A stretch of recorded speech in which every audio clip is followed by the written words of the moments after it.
Hi friends, welcome to my channel. இன்றைக்கி நம்ம சேனலில் எதை பற்றி பார்க்க போகிறோம் அப்படின்னு சொன்னால் ஜியு போப்பை பற்றி பார்க்க போகிறோம்.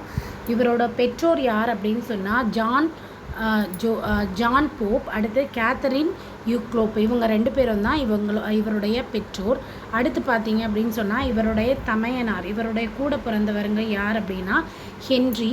இவருடைய காலம் பார்த்தீங்க அப்படின்னு சொன்னால் 1820 முதல் 1908 வரை. ஓகேவா? இப்போ நம்ம யாரை பற்றி பார்த்துட்ருக்கோம்? ஜி போப்பை பற்றி பார்த்துட்ருக்கோம். இவரோட பெற்றோர் என்ன சொன்னேன்? John Pope. அடுத்தது இவருடைய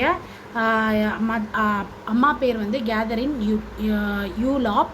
அடுத்து இவருடைய தமையனார் பெயர் என்ன அப்படின்னு சொன்னால் ஹென்றி. காலம் வந்து பார்த்திங்கன்னா 1820 முதல் 1908 வரை அப்படின்னு சொல்கிறாங்க. இவரது ஊர் பார்த்திங்கன்னா பிரான்ஸ் நாடு, எட்வர்ட் தீவு, பிரான்ஸ் நாடு.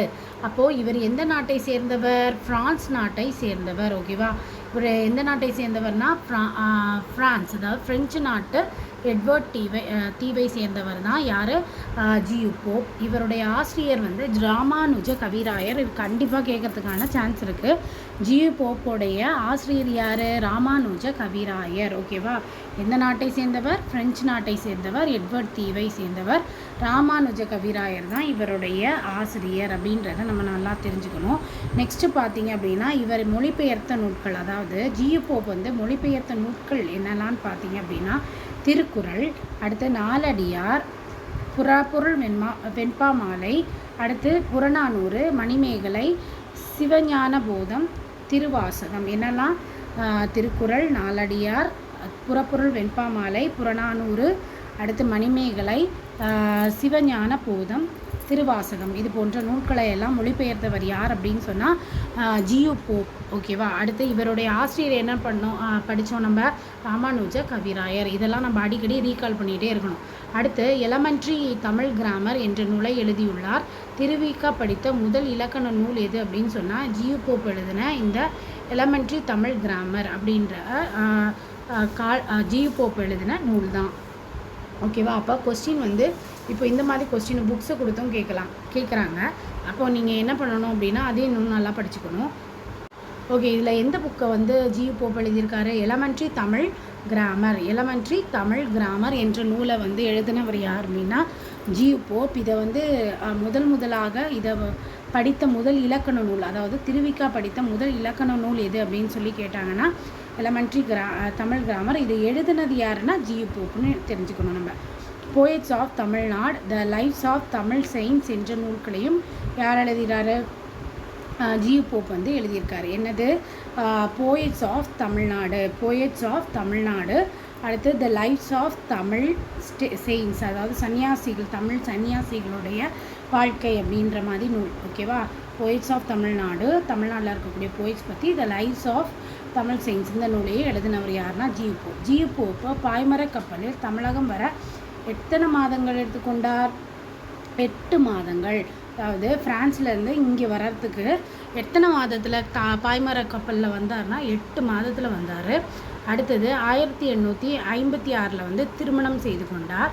அடுத்தது ஜியு போப்பை பற்றி தான் பார்த்துட்ருக்கோம். இப்போ உதகமண்டலம் பள்ளி ஒன்றை தொடங்கினார். அப்போது ஜியு போப் வந்து எந்த இடத்துல பள்ளியை தொடங்கினார் அப்படின்னு சொன்னால் உதகமண்டலம், அதாவது ஊட்டின்னு சொல்கிறாங்கல்ல, இப்போ அதில் வந்து ஃபஸ்ட்டு பள்ளி ஒன்றை தொடங்கினார்.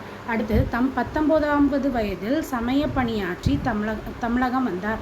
குறிப்பிட்டு தமிழகம் எப்போ வந்தார்னா 19வது வயதில் வந்திருக்காரு. தமிழகத்துக்கு எப்போ வந்திருக்காரு?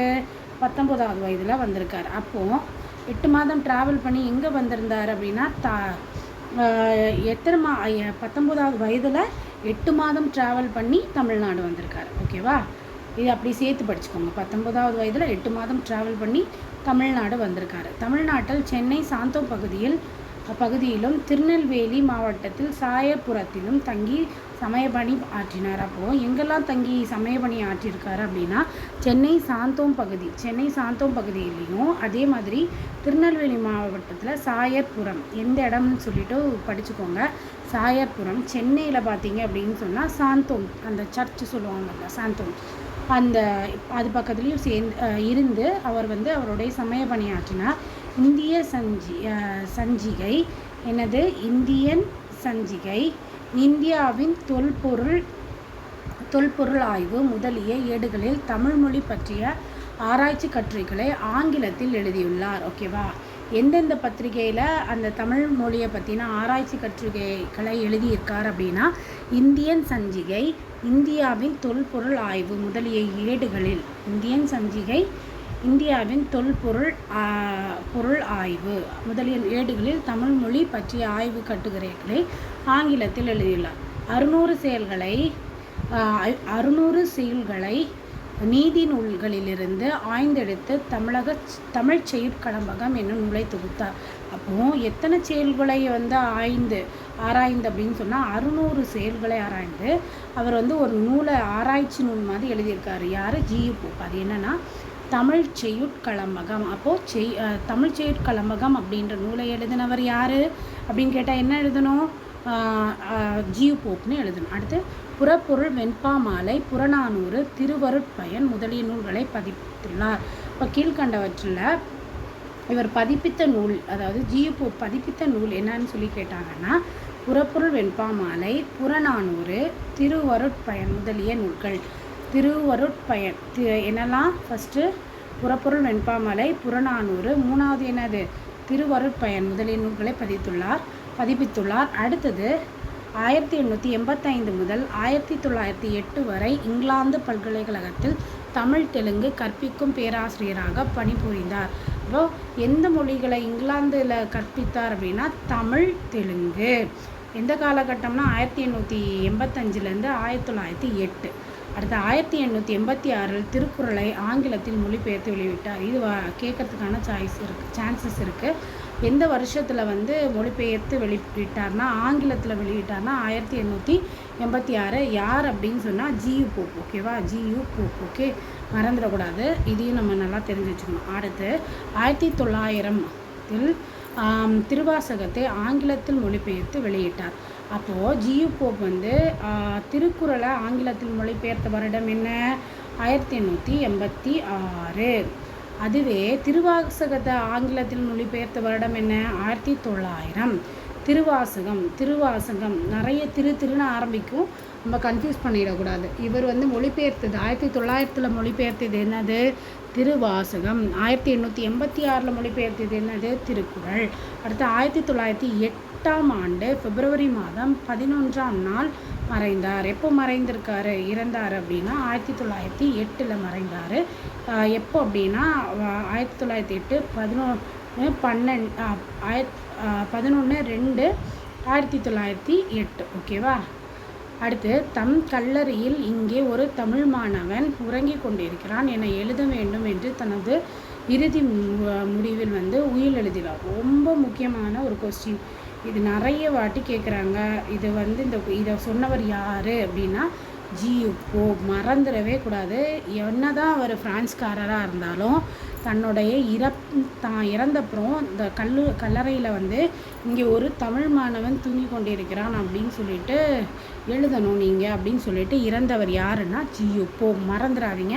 ஏன்னா நிறைய ஆங்கில அறிஞர்களை நம்ம படிக்கிறோம். அப்போ அந்த பேரை பார்க்கும்போது நம்மளுக்கு அடிக்கடி கன்ஃபியூஸ் ஆகும். இது கூட குறிப்பிட்டு கால்டுவெல்லாம் கன்ஃபியூஸ் ஆகும். எனக்கு அப்படி கன்ஃபியூஸ் ஆகும். அதனால் நான் உங்களுக்கு சொல்கிறேன். ஓகேவா? தம் கல்லறையில் இங்கே ஒரு தமிழ் மாணவன் உறங்கி கொண்டிருக்கிறான் என்று எழுத சொன்னவர் யார் அப்படின்னு சொன்னால், உயில் எழுதி இறந்தவர் யார் அப்படின்னு சொன்னால் ஜி.யு. போப். ஓகே ஃப்ரெண்ட்ஸ், இதில் முக்கியமாக நீங்கள் ரிவிஷன் பண்ண வேண்டியது என்ன அப்படின்னா, இதை பொறுத்த வரைக்கும் இவருடைய ஆசிரியர் யாருன்னு சொல்லிட்டு தெரியணும். எத்தனை மாதம் ட்ராவல் பண்ணி தமிழ்நாடுக்கு வந்தாருன்னு எழுதணும். 8 மாதங்கள். எத்தனை வயசில் வந்தார்னா 19 வயதில் வந்தார். சென்னையில் சாந்தோம் சர்ச் பக்கத்தில் இருந்தார். அடுத்தது திருநெல்வேலியில் சாயப்புரம் என்ற இடத்துல இருந்திருக்காரு, தமிழ் பணியாற்றி. அடுத்து இதெல்லாம் படிக்கணும் நீங்கள். இவர் மொழிபெயர்த்த நூல்கள் என்னென்னா திருக்குறள், நாலடியார், புறப்பொருள், வெண்பாமாலை, புறநானூறு, மணிமேகலை, சிவஞான போதம், திருவாசகம் இதெல்லாம் நீங்கள் படிச்சுக்கணும். அடுத்து ரொம்ப முக்கியம் வந்து பார்த்திங்கன்னா இந்த இவர் எழுதின ஆங்கில நூல்கள் என்ன அப்படின்னு சொல்லிட்டு சொன்னோம். அதில் திருவிக்கா வந்து யாரோட ஆங்கில நூலை முதல்ல படித்தார்னா ஜியு போப் எழுதின இந்த எலமெண்ட்ரி தமிழ் கிராமர். இதை தாண்டி poets of Tamil Nadu, lives of Tamil saints அந்த மாதிரி இருக்கக்கூடிய நூல்கள் எழுதியிருக்காரு. 1886 வந்து திருக்குறளை வந்து ஆங்கிலத்தில் மொழிபெயர்த்திருக்காரு. 1900ஆம் ஆண்டு வந்து திருவாசகத்தை வந்து ஆங்கிலத்தில் மொழிபெயர்த்திருக்கார். 1908ஆம் ஆண்டு இறந்திருக்கார். Okay friends, thank you. நெக்ஸ்ட் வீடியோவில் புது கான்செப்டோட பார்த்தோம்.